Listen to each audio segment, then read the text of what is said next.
Okay, Mac, Mr. Pooh, we are going to get into these games. We have our Big Four breakdown. Then the speed round will be very quick because there are only 6 games this weekend. It's kind of wild.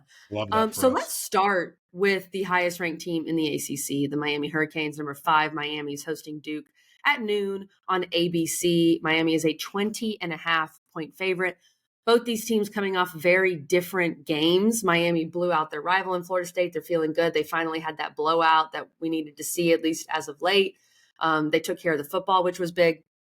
And then Duke coming off just an absolute crazy loss. I mean, a heartbreaking loss to SMU. Again, you should have won. You forced 6 turnovers and didn't win the game. So the last thing you need, I think, is if you're Duke, is to come off a brutal game like that. You played late into the night, you played an overtime game, and then you go play what looks to be right now. And Mac may have some response to this. The best team in the league.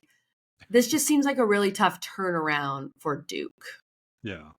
No, it definitely is. And, I think what I'm interested in, and somebody brought this up, KG, the other day when I think we were having like a production meeting or something, they were interested, like, how is Duke going to respond? Like, are they going to still be kind of sad from losing to SMU the way that they did?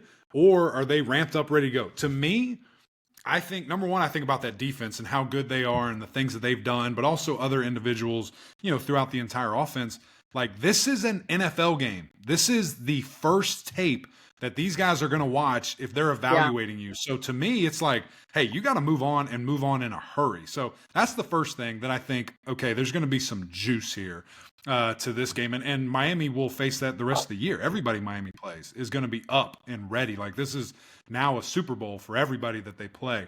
And also the Manny Diaz factor. Like, you can't tell me that those guys aren't going to want to play hard Correct. for him. Like, that was a weird situation. And we're not going to get into the details. We probably don't know all the details, but he was fired by this team, and now he's back and he's playing them.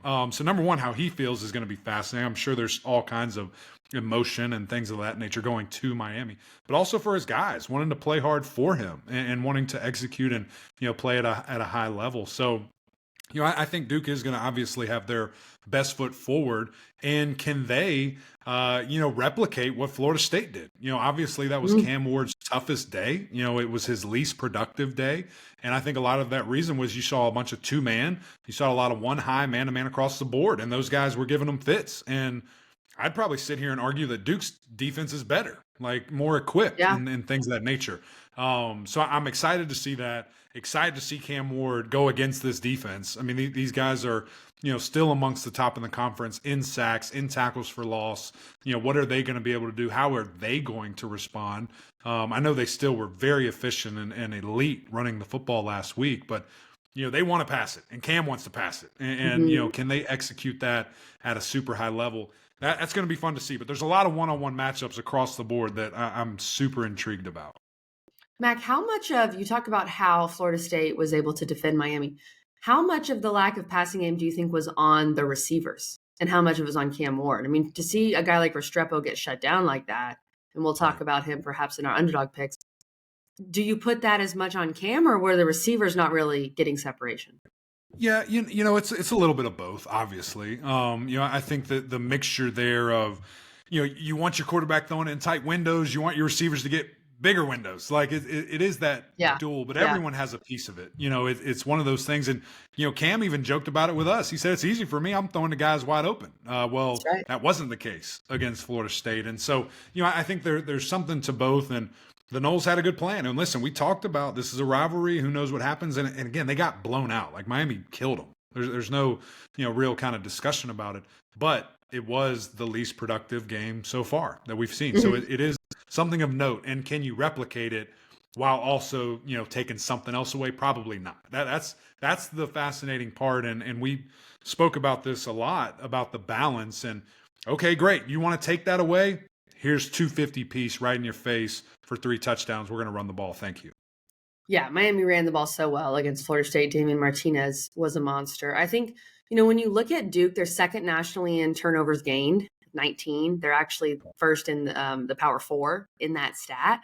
Now, some of that might be skewed because they just forced 6 turnovers, where SMU was just freely giving them the ball at times.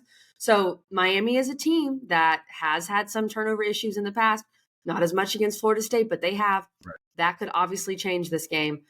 Duke has won 3 of the last 5 in this series, believe it or not, Eric McLean. And Miami, on the flip side, has scored 36 plus points in every game this season. That's to me kind of where the separation is.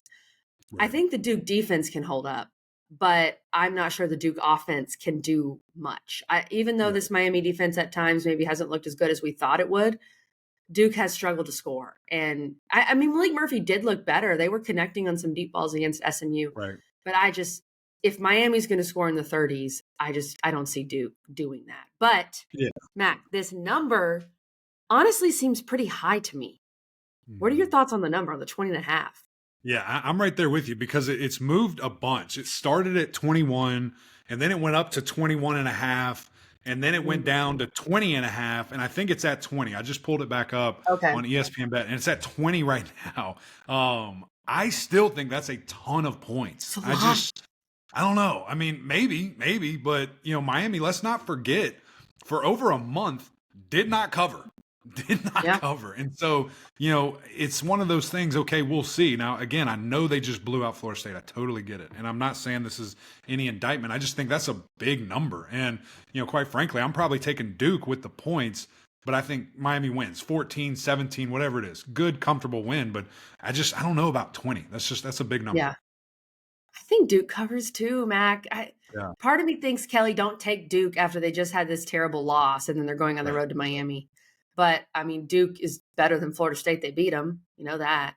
And the defense is good. And then you've got the Manny Diaz factor. I mean, Manny Diaz has the motivation here, right? Like all the motivation in the world. The guy they replaced you with is the head coach at Miami. So Mhm. I'm going to take Duke to cover as well. I don't think it's very tight in the fourth quarter. I think it's fine. It's a comfortable win. I also have some questions. I know Miami was rocking against Florida State, but that was a night game, noon game, right? How's the crowd down Yeah. there in Hard Rock Right. Stadium? So I think we both agree, Mac. Which is weird. I don't know if I like it, but it's just it's an outrageous number. That's an outrageous